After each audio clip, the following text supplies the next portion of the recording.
Malam itu, langit di atas desa Kramat Jati tampak berat. Awan kelabu menggantung tanpa angin, membuat udara terasa lebih lembab dari biasanya.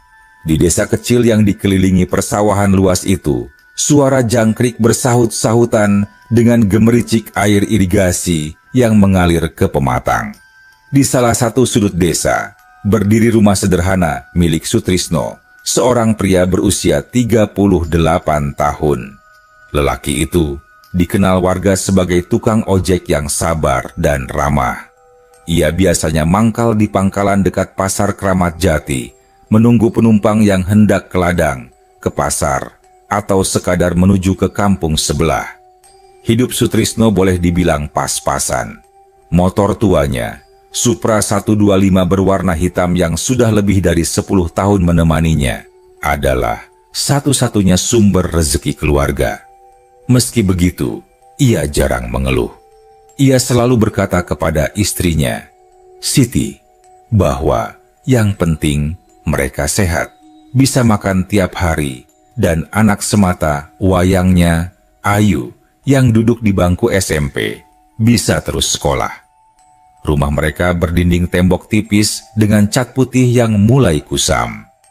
Di teras ada kursi kayu panjang, tempat Sutrisno sering duduk sore hari sambil menyeruput kopi buatan Siti. Para tetangga mengenalnya baik. Ada Pak Mardi, seorang petani tua yang suka bercerita tentang masa mudanya. Bu Sumira, penjual sayur yang tiap pagi lewat depan rumah. Serta Wawan, tetangga sebaya Sutrisno yang kadang ikut nongkrong di pangkalan. Kehidupan berjalan sederhana, nyaris tanpa gejolak. Namun, sejak beberapa minggu terakhir, Sutrisno sering merasakan ada sesuatu yang janggal. Entah hanya perasaannya atau memang benar. Setiap malam ketika ia pulang agak larut, ia merasa ada yang membuntuti di jalan kecil menuju rumah. Jalan itu melewati pematang sawah yang sepi, dengan beberapa pohon bambu tumbuh di tepiannya. Mungkin cuma perasaan aja, pikirnya. Meski begitu, bulu kuduknya tetap sering berdiri tanpa sebab. Suatu malam, selepas mengantar penumpang dari pasar, Sutrisno melewati jalan itu lagi. Lampu motor tuanya menyorot lurus menerangi jalan tanah yang bergelombang. Dari kejauhan, ia melihat bayangan samar berdiri di pinggir jalan. Ia memperlambat laju motor, hati-hati. Bayangan itu tampak seperti seorang perempuan berkerudung putih. Tapi saat ia dekati, bayangan itu lenyap begitu saja. Jantungnya berdegup lebih cepat. Ia berhenti sejenak, menoleh ke kanan dan kiri. Tapi hanya ada suara angin lirih di rumpun bambu. Sutrisno menghela napas panjang dan kembali menancap gas. Sampai di rumah, ia tak berani langsung bercerita pada Siti. Ia hanya duduk di teras, menyalakan rokok, dan mencoba melupakan kejadian itu. "Loh, kok bengong, Mas?" tanya Siti sambil membawa segelas teh hangat. "Enggak, cuma capek aja," jawab Sutrisno singkat. Siti sebenarnya peka. Wajah suaminya tampak berbeda, tapi ia tak menanyakan lebih jauh. Ia tahu Sutrisno tipe orang yang lebih suka menyimpan hal-hal yang membuatnya khawatir. Hari-hari berikutnya berjalan seperti biasa. Sutrisno tetap mangkal di pasar. Kadang dapat banyak penumpang, kadang sepi. Namun, satu hal yang membuatnya semakin heran. Motor tuanya sering tiba-tiba rewel kalau melewati jalan dekat pohon bambu itu. Mesin yang biasanya tangguh mendadak tersendat, bahkan pernah mati total. Aneh ya, setelah didorong melewati area itu, motor bisa menyala normal lagi. "Ini motor kayaknya udah minta ganti, Mas," kata Wawan suatu sore ketika mereka sama-sama nongkrong di pangkalan. "Ganti gimana, Wan? Duit aja pas-pasan." Sutrisno tertawa hambar. "Ya kalau rezeki lancar, siapa tahu bisa. Tapi memang akhir-akhir ini banyak yang ngomong jalan dekat bambu itu agak gimana gitu." "Maksudmu?" "Ya, ada yang bilang suka lihat orang jalan malam-malam, padahal kalau dikejar, orangnya hilang. Ada yang dengar suara ketawa juga. Sutrisno terdiam. Hatinya makin tak enak. Ia teringat bayangan perempuan yang pernah dilihatnya malam itu. Malam berikutnya, saat ia pulang lebih larut dari biasanya, kejadian lain membuatnya makin resah. Di tengah jalan, tepat di dekat rumpun bambu, ia melihat seseorang berdiri melambai tangan, seolah minta diantar. Dari jauh, tampak samar seperti seorang penumpang biasa. Sutrisno memperlambat motor, tapi saat jarak tinggal beberapa meter, sosok itu menghilang begitu saja. Sutrisno langsung merinding. Ia menancap gas sekuat tenaga, melesat sampai ke depan rumah tanpa berani menoleh ke belakang. Sesampainya di teras, ia duduk dengan napas terengah-engah. Siti yang mendengar suara motor mendadak berhenti tiba-tiba keluar dari dapur. "Mas, kenapa? Kayak dikejar orang aja." Sutrisno hanya bisa menggeleng. Enggak apa-apa." Malam itu, ia susah tidur. Dalam benaknya, pertanyaan berputar-putar. Siapa sebenarnya sosok yang sering muncul di jalan itu? Apa yang diinginkannya? Sementara itu, para tetangga juga mulai bergosip. Ada kabar, seorang tukang sayur yang lewat jalan itu menjelang subuh sempat melihat seorang ibu muda berdiri sambil menggendong anak. Katanya, wajah ibu itu pucat pasi, dan saat ditanya apakah butuh bantuan, ia hanya menunduk lalu hilang begitu saja. Desa Kramat Jati yang biasanya tenang, kini mulai dihantui cerita-cerita misterius. Hari-hari berjalan dengan rasa was-was yang makin sulit diabaikan. Sutrisno tetap bekerja seperti biasa, tetapi ada bayang-bayang ketakutan yang selalu membuntutinya. Setiap kali ia melintas di jalan dekat rumpun bambu, tubuhnya otomatis menegang. Namun, roda kehidupan tak berhenti. Uang dapur harus tetap ada, sekolah Ayu harus dibayar, dan bensin motor pun tak bisa berhutang. Mau tak mau, ia tetap lewat jalan itu, meski dengan hati berdebar. Sore itu, hujan turun deras. Pasar Kramat Jati mulai sepi. Pedagang menutup lapak lebih awal, dan langit cepat gelap. Sutrisno menunggu hujan agak reda di pangkalan. Wawan yang duduk di sebelahnya mengeluh. "Wah, kalau hujan begini, sepi penumpang Tris, orang pada mager." Sutrisno hanya mengangguk. Ia juga sadar kalau sudah begini, boro-boro dapat setoran lebih. Kadang pulang cuma bawa receh. Menjelang maghrib, hujan tinggal gerimis. Sutrisno memutuskan pulang. Jalan tanah di dekat bambu pasti becek, pikirnya. Tapi ia sudah hafal jalurnya. Ia melaju pelan. Lampu motor menyorot genangan air yang memantulkan cahaya pucat. Sampai di tikungan dekat rumpun bambu, ia melihat sosok lagi. Kali ini lebih jelas. Seorang perempuan muda berdiri di pinggir jalan, memakai kebaya sederhana warna krem yang basah kuyup. Rambut panjang tergerai, menutupi sebagian wajah. Ia menggendong sesuatu yang dibungkus kain jarik. Dari caranya mengangkat tangan, jelas ia sedang minta tumpangan. Sutrisno spontan merem mendadak. Jantungnya berpacu.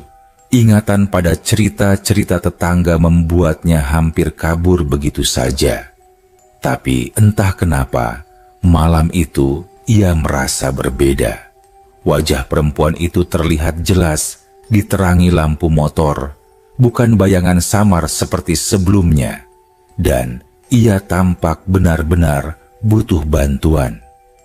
"Assalamualaikum." Suara perempuan itu lirih, hampir tenggelam oleh suara gerimis.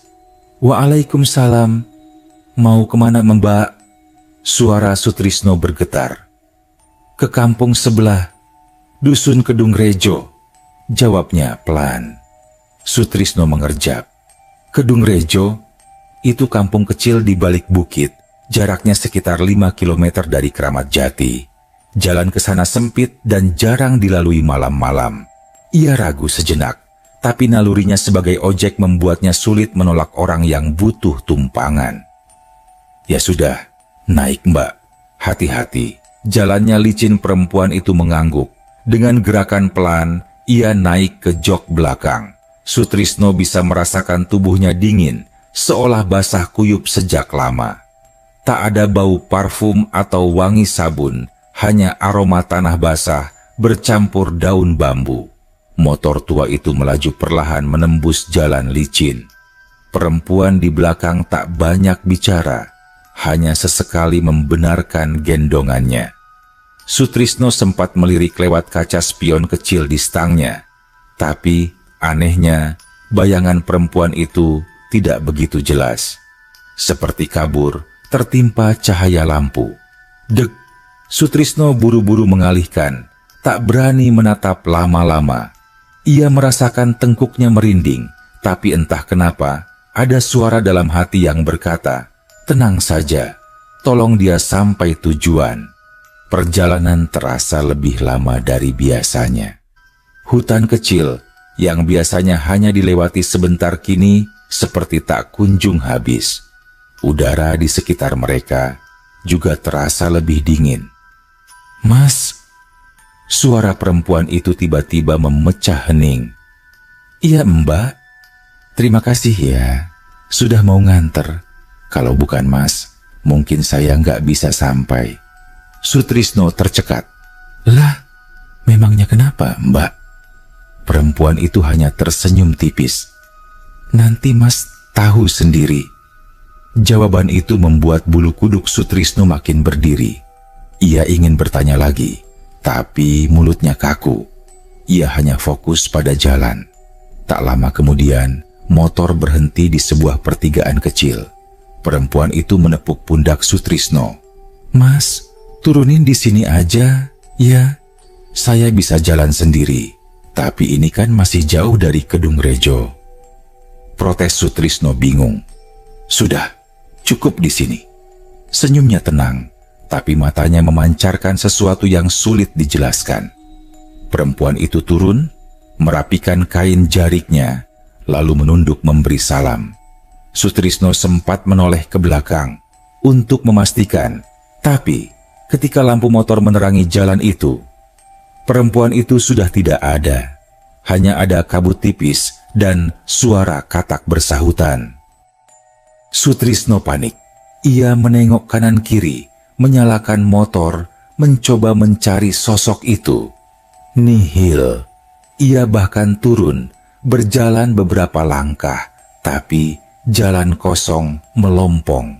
Dengan tubuh gemetar, ia buru-buru kembali ke motor dan melaju kencang pulang ke Keramat Jati.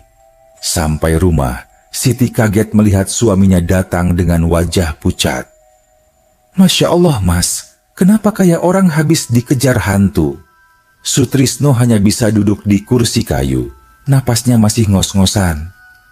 "Sit, aku tadi nganter orang, tapi orangnya hilang." "Hilang gimana?" "Ya hilang. Turun dari motor, begitu aku nengok lagi, udah nggak ada." Siti merinding mendengarnya. Ia menatap suaminya lama, lalu berkata pelan, "Mas, jangan-jangan itu bukan orang biasa." Sutrisno terdiam. Kata-kata itu terasa begitu berat, karena dalam hatinya ia juga merasakan hal yang sama. Malam itu, ia sulit tidur. Ia terus teringat wajah pucat perempuan itu, gendongan kain jarik di dadanya, dan kata-kata terakhirnya, "Nanti Mas tahu sendiri." Dan memang benar, sejak malam itu, kehidupan Sutrisno mulai berubah sedikit demi sedikit. Awalnya, hal kecil. Esok paginya, saat ia mangkal, tiba-tiba penumpang berdatangan lebih banyak dari biasanya.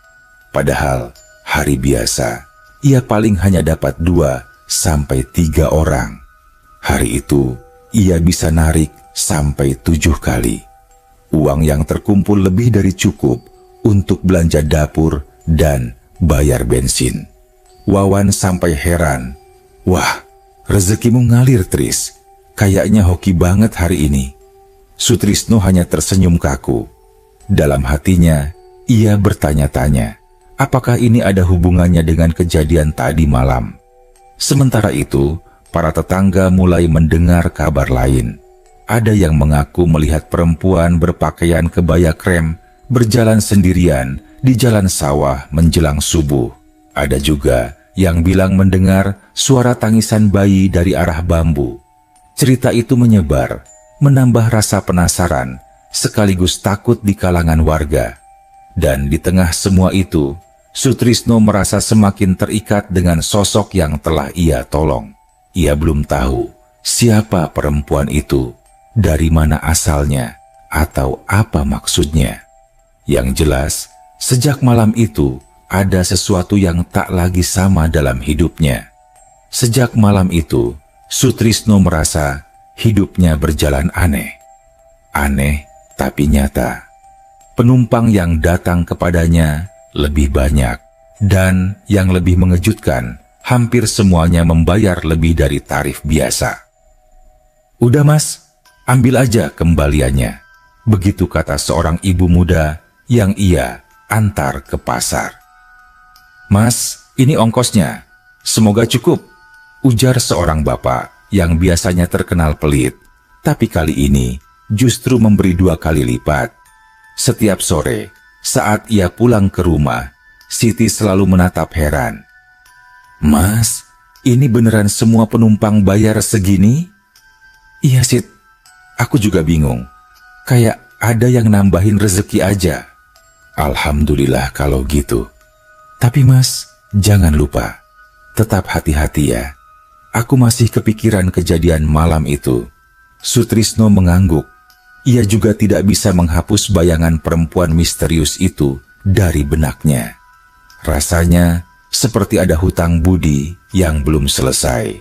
Malam Jumat, sekitar pukul 10, Sutrisno pulang agak larut.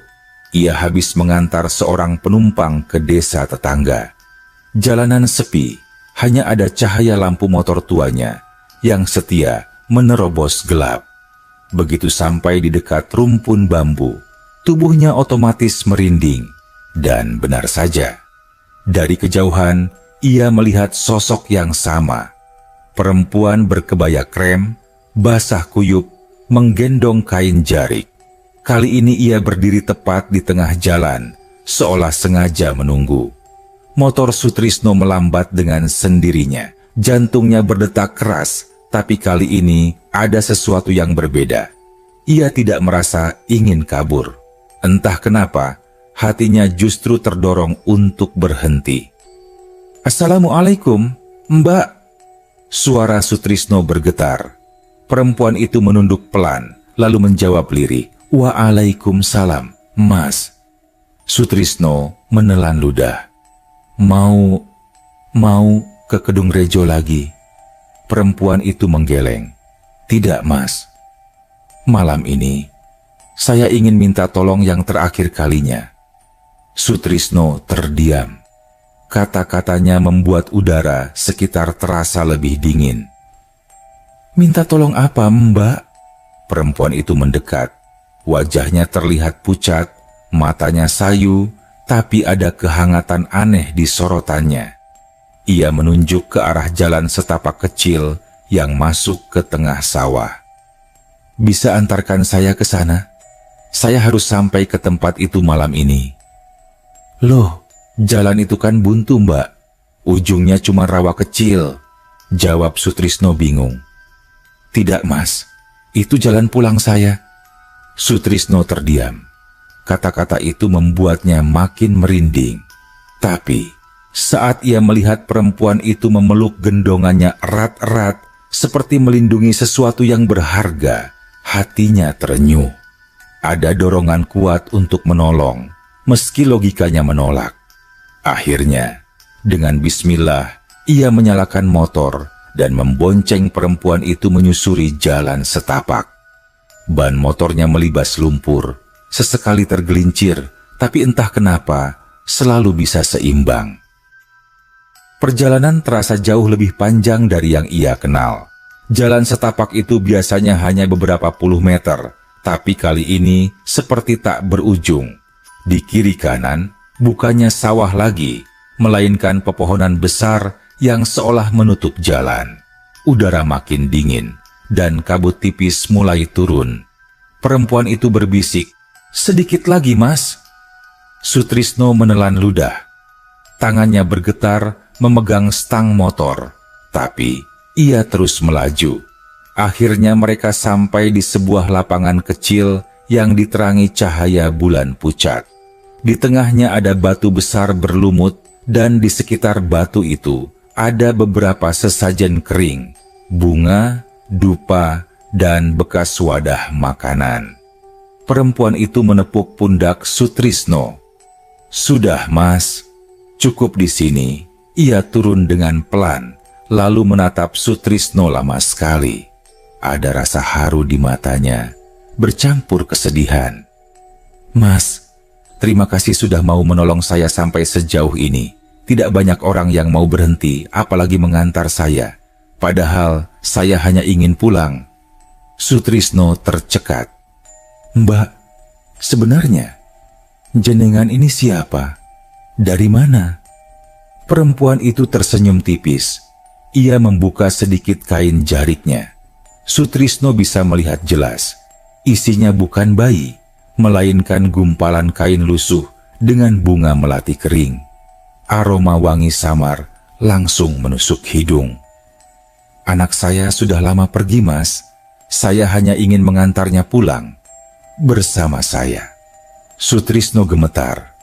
Ia baru menyadari gendongan itu bukan anak, melainkan simbol sesuatu yang sudah tiada.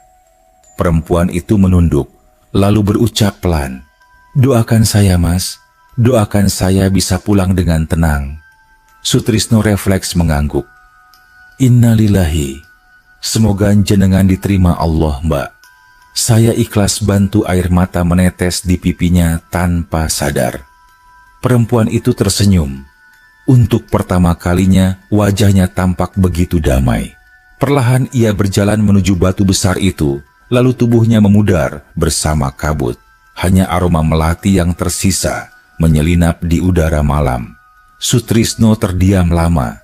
Tubuhnya kaku, antara takut, bingung, sekaligus haru. Ia baru saja menolong penumpang dari alam lain, bukan sekadar bayangan, melainkan arwah seorang ibu yang masih mencari jalan pulang. Dengan hati berat, ia menyalakan motor dan kembali pulang. Anehnya, jalan yang tadi panjang berliku kini kembali normal. Hanya butuh beberapa menit untuk sampai di jalur utama. Sampai rumah, Siti kaget melihat suaminya pulang dengan wajah sembab. "Mas, kenapa nangis?" Sutrisno hanya duduk di kursi kayu menunduk. "Sit, aku tadi nganter orang, tapi orangnya bukan orang biasa." Siti ikut merinding. Ia duduk di samping suaminya, memegang tangannya erat. "Mas, cerita aja. Aku pengen tahu semuanya." Malam itu, Sutrisno menceritakan semua kejadian dengan detail. Tentang perempuan berkebaya, gendongan kain, dan bagaimana ia akhirnya menghilang di depan matanya. Siti mendengarkan dengan wajah pucat, tapi ia tidak menyela. Akhir cerita, Siti hanya berkata lirih, "Mas, berarti jenengan barusan nolong arwah yang tersesat. Semoga Allah melindungi kita." Sutrisno mengangguk. Meski hatinya masih diliputi takut, ada rasa lega di dalam dirinya.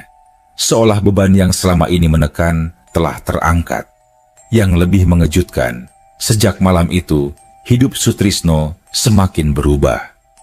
Penumpang makin ramai, rezeki makin lancar, bahkan motor tuanya yang sering rewel kini jarang mogok lagi.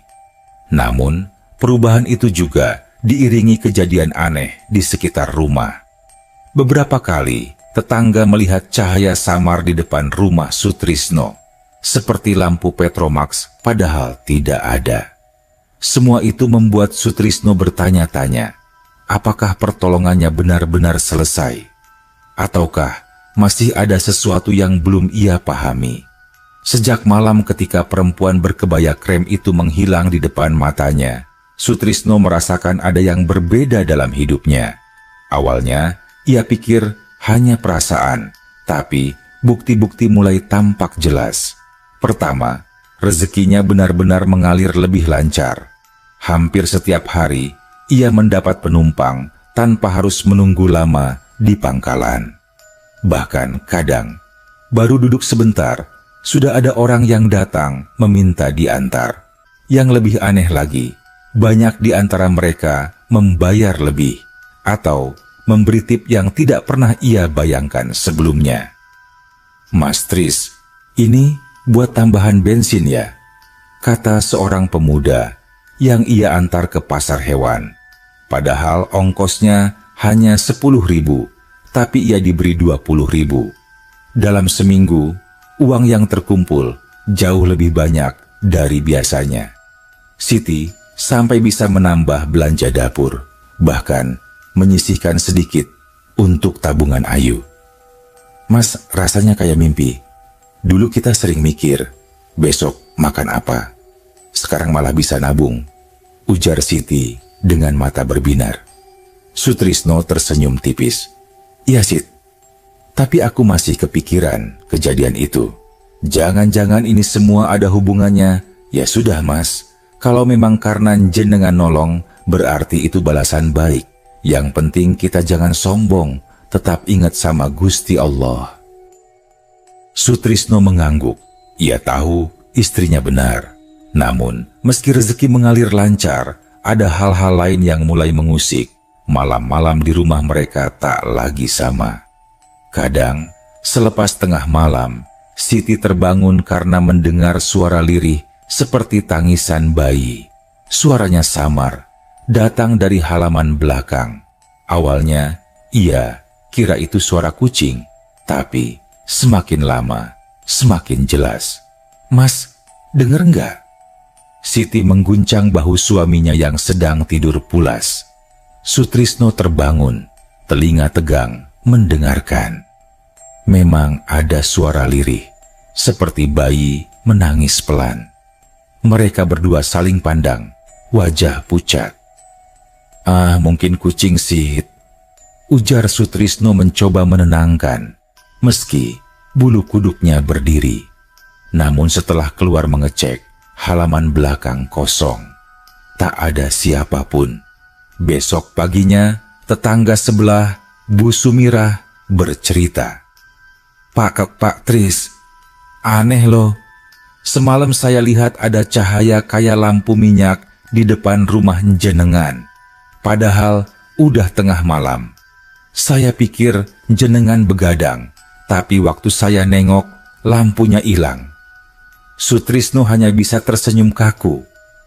"Ah, mungkin ibu salah lihat." Dalam hati, ia tahu itu bukan hal biasa. Wawan, sahabatnya di pangkalan, juga sempat nyeletuk. "Tris, akhir-akhir ini rezekimu ngalir banget. Jangan-jangan kamu dapat penglaris ya?" Sutrisno langsung tersedak kopi. "Astagfirullah Wan, jangan ngomong sembarangan." "Ya aku bercanda Tris, tapi serius, orang-orang pasar pada ngomongin. Katanya kamu ada jimat, makanya narik selalu ramai." Sutrisno diameter. Ia tak mungkin menceritakan kejadian sebenarnya. Siapa yang akan percaya kalau ia bilang pernah mengantar arwah penumpang? Ayu, anak mereka, juga mulai merasakan sesuatu. Suatu malam ia pulang dari mengaji di musola. Saat melewati pekarangan rumah, ia melihat sosok perempuan berkebaya berdiri di dekat pohon mangga. "Bu, tadi aku lihat ada ibu-ibu di belakang," katanya sambil ketakutan. Siti menenangkan, "Mungkin cuma bayangan nak." Tapi wajah Ayu tetap pucat. "Enggak Bu, aku jelas lihat. Dia senyum ke aku. Siti langsung merinding. Ia tahu Ayu tidak mungkin berbohong. Malam itu, ia kembali bercerita pada suaminya. "Mas, aku takut. Jangan-jangan perempuan itu masih suka datang ke sini." Sutrisno menarik napas panjang. "Aku juga kepikiran begitu, Sid. Tapi selama dia nggak ganggu, mungkin memang cuma numpang lewat. Namun, malam-malam berikutnya membuktikan bahwa kehadiran itu lebih dari sekadar numpang lewat. Ada satu kejadian yang membuat Sutrisno hampir tak percaya. Saat ia pulang larut, motor tuanya tiba-tiba berhenti sendiri tepat di depan rumah. Ia coba starter, motor tidak mau hidup. Saat ia menoleh ke kaca spion, ia melihat bayangan perempuan duduk di jok belakang. Sekilas, hanya sedetik, tapi jelas sekali. Sutrisno meloncat turun, jantungnya berdegup keras. Begitu menoleh langsung ke belakang, jok kosong. Motor pun tiba-tiba bisa hidup lagi setelah ia coba sekali. Ia masuk rumah dengan wajah pucat pasi. Siti yang menunggu di teras langsung panik. "Mas, kenapa lagi?" "Sit, aku tadi lihat dia duduk di belakang motorku." Siti menutup mulutnya dengan tangan, tubuhnya gemetar. Sejak kejadian itu, mereka sekeluarga semakin sering membaca doa sebelum tidur. Sutrisno juga lebih rajin ke mushola, seolah mencari perlindungan. Namun, di balik semua kejadian ganjil itu, Sutrisno juga merasakan sesuatu yang lain. Ia tidak pernah benar-benar diganggu. Tidak ada suara marah, tidak ada teror menakutkan. Semua kehadiran itu terasa lebih seperti pengingat. Ia mulai merenung. Jangan-jangan perempuan itu sebenarnya masih ada di sekelilingnya untuk memastikan sesuatu. Sampai suatu malam, tepat setelah hujan deras, Sutrisno mendapat pengalaman yang membuatnya yakin bahwa semua belum selesai.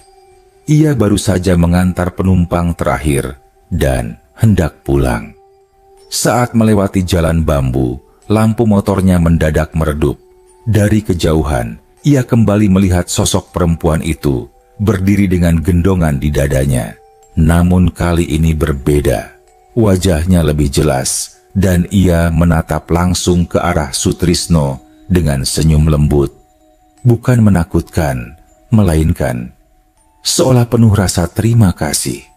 Suara lirih terdengar di telinga Sutrisno, entah dari mana datangnya. "Mas, terima kasih sudah menolong. Jangan takut, semua ini akan membawa kebaikan untukmu." Tubuh Sutrisno gemetar, tapi ada ketenangan aneh yang menyelubunginya. Seolah ia diberi jaminan bahwa yang ia alami bukan kutukan, melainkan sebuah balasan baik dari dunia lain. Namun tentu saja, bagi orang biasa seperti dirinya, tetap sulit menerima sepenuhnya. Bagaimana mungkin menolong arwah bisa mendatangkan rezeki yang nyata? Sutrisno tidak tahu jawabannya. Yang jelas, sejak malam itu, ia yakin hidupnya sedang menuju perubahan besar. Perubahan yang bukan hanya menyangkut dirinya, tetapi juga keluarganya. Bahkan mungkin kampung Keramat Jati sendiri. Malam itu, langit Keramat Jati dipenuhi awan gelap. Angin bertiup kencang, membuat dedaunan bambu bergesekan seperti bisikan panjang. Di pangkalan pasar, para tukang ojek bubar lebih cepat dari biasanya. Hanya Sutrisno yang masih duduk, menunggu, meski sudah larut. Entah kenapa, hatinya resah. Sejak beberapa malam terakhir, ia merasa seolah ada panggilan. Bukan suara, bukan bayangan, tapi dorongan halus yang menuntun hatinya. Seperti ada janji yang belum selesai. Sekitar pukul 10, ketika ia memutuskan pulang, jalan menuju rumah terasa berbeda. Kabut tipis menggantung di pematang sawah dan suasana lebih sunyi dari biasanya.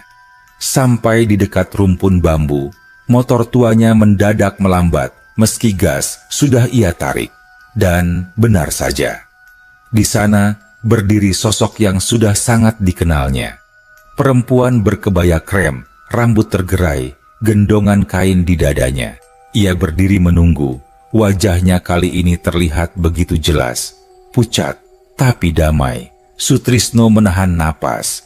Bukannya lari, ia justru menghentikan motor. "Assalamualaikum, Mbak." Suaranya lirih. Perempuan itu tersenyum tipis. "Waalaikumsalam, Mas." Sutrisno memberanikan diri. "Mbak, siapa sebenarnya jenengan? Kenapa selalu muncul di hadapanku?" Perempuan itu menatapnya lama, sebelum akhirnya menjawab pelan, "Saya dulunya orang sini, Mas. Hidup di Kedung Rejo. Tapi saya dan anak saya meninggal di jalan ini, malam hujan deras, beberapa tahun lalu. Tak ada yang menolong. Saya terjebak di sini, mencari jalan pulang." Sutrisno merinding mendengarnya. Jantungnya serasa diremas. "Innalillahi. Jadi jenengan?" Perempuan itu mengangguk. "Betul, Mas. Saat jenengan berhenti dan mau mengantar saya, sebenarnya jenengan sudah membantu membuka jalan. Tapi saya masih belum tenang. Ada sesuatu yang tertinggal." Apa itu, Mbak?" "Tempat peristirahatan kami. Makam saya dan anak saya jarang dikunjungi keluarga. Kami seolah terlupa. Malam ini, bisakah Mas mengantar saya sekali lagi untuk terakhir kalinya?" Kata-kata itu membuat bulu kuduk Sutrisno berdiri, tapi sekaligus hatinya terenyuh. Bagaimana mungkin ia menolak?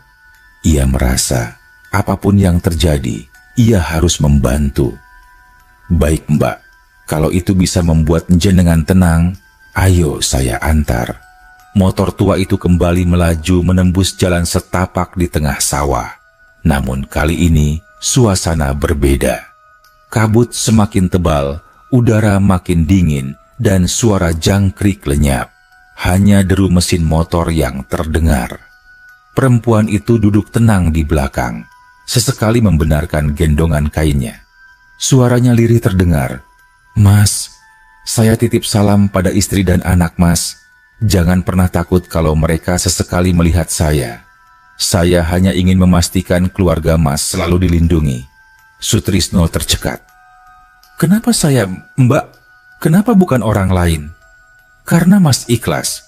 Saat orang lain memilih kabur, Mas memilih berhenti dan menolong. Itu cukup." Perjalanan yang terasa panjang itu akhirnya berhenti di sebuah pemakaman kecil di tepi desa Kedung Rejo. Letaknya agak tersembunyi di balik pohon beringin besar, jarang dikunjungi orang. Sutrisno memarkir motor. Perempuan itu turun pelan, lalu menunjuk dua nisan sederhana di pojok pemakaman.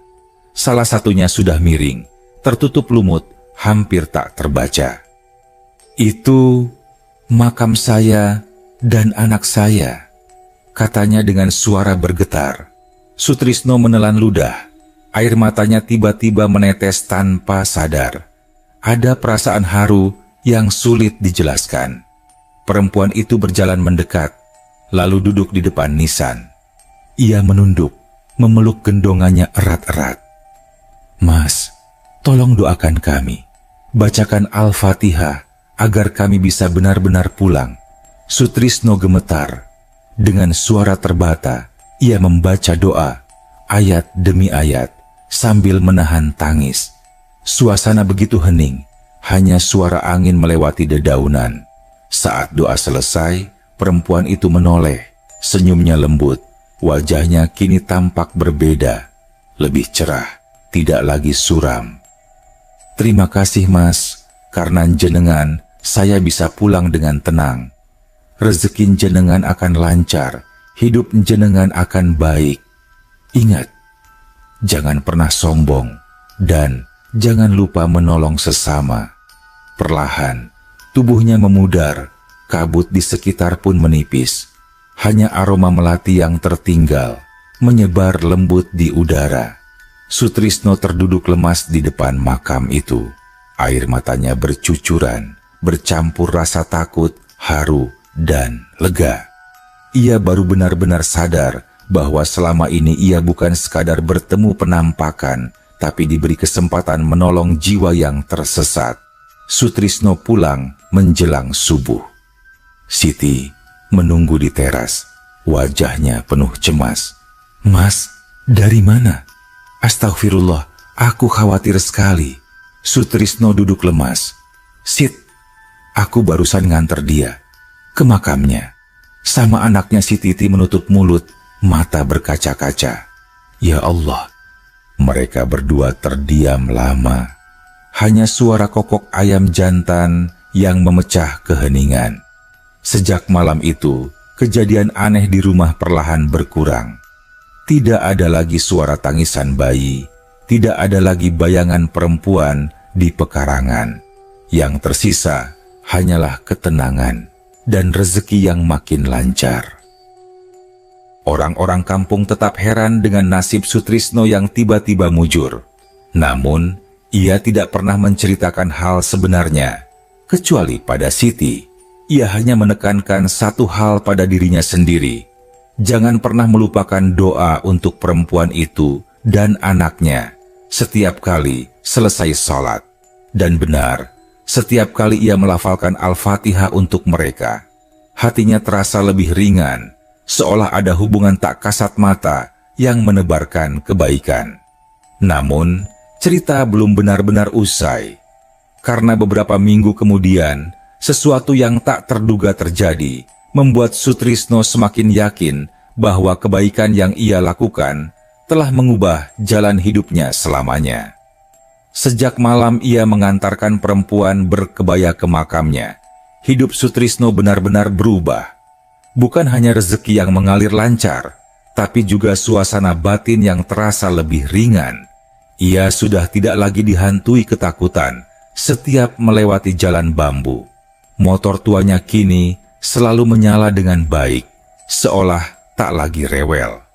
Bahkan, beberapa kali ia merasakan ketika motornya hampir mogok di tanjakan, tiba-tiba mesin kembali kuat dengan sendirinya.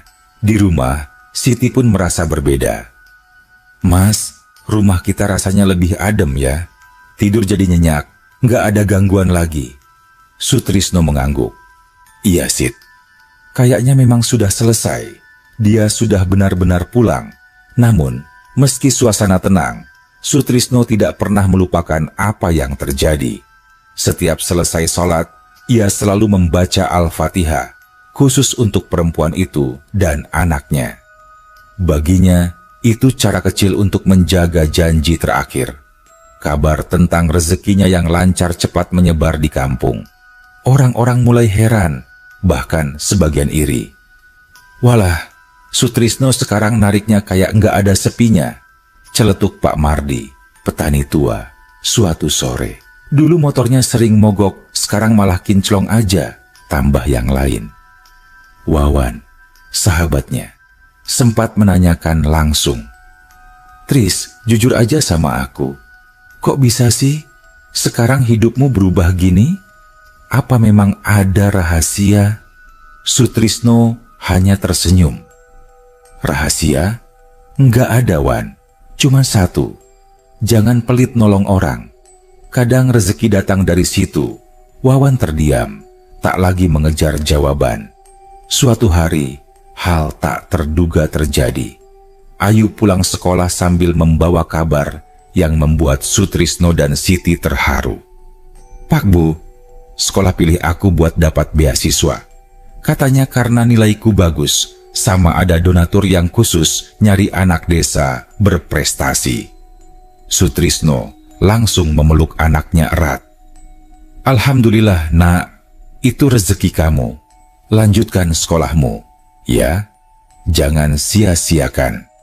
Dalam hati, Sutrisno yakin semua ini bukan kebetulan. Ada campur tangan tak kasat mata dari perempuan yang pernah ia tolong. Kehidupan keluarga kecil itu perlahan membaik. Dengan tabungan yang terkumpul, Sutrisno bisa memperbaiki rumahnya. Dinding yang dulu kusam kini dicat ulang. Atap yang bocor diganti genteng baru. Bahkan ia bisa membeli motor bekas yang lebih layak untuk narik. Siti pun bisa membuka warung kecil di depan rumah, menjual gorengan dan kopi. Warung itu selalu ramai, terutama karena banyak tetangga yang suka nongkrong sambil ngobrol malam-malam. "Rezeki kita benar-benar dilancarkan, Mas," kata Siti sambil menata dagangan. "Iya, Sit. Tapi jangan lupa, semua ini titipan. Jangan sombong. Kita harus tetap rendah hati." Sutrisno selalu ingat pesan terakhir dari perempuan itu. "Rezeki jenengan akan lancar, hidup jenengan akan baik. Ingat, jangan pernah sombong, dan jangan lupa menolong sesama." Meskipun begitu, sesekali ada kejadian kecil yang mengingatkan mereka. Pernah suatu malam, ketika warung baru saja tutup, Ayu melihat sekilas perempuan berkebaya berdiri di pinggir jalan. Tersenyum padanya. Tidak menyeramkan, hanya seperti seorang tamu yang berpamitan. Ayu masuk ke rumah, wajahnya masih pucat. "Bu, aku lihat dia lagi." Siti tersenyum tipis. "Nggak apa-apa, Nak. Mungkin dia cuma mampir, ngelihat kita udah baik-baik aja." Mereka pun tak pernah menganggap itu sebagai gangguan lagi. Justru, kehadiran sesekali itu terasa seperti berkah, tanda bahwa ada yang mendoakan mereka dari alam lain. Suatu sore, Sutrisno duduk bersama Pak Mardi dan Wawan di teras warung. Angin berhembus sejuk, suara anak-anak bermain terdengar di kejauhan. "Tris, aku heran. Kok kamu bisa tahan sabar, ya? Kalau aku ngalamin kejadian aneh kayak yang orang-orang bilang, mungkin aku udah pindah rumah," kata Wawan sambil tertawa hambar. Sutrisno menatapnya, lalu menjawab pelan, "Wan, kalau kita ikhlas nolong, insya Allah nggak ada yang jahat. Bahkan dari alam lain sekalipun, kadang mereka cuma butuh doa, bukan ditakuti." Pak Mardi mengangguk, matanya berkaca-kaca. "Betul itu, Tris. Orang hidup sama orang mati sama-sama butuh doa.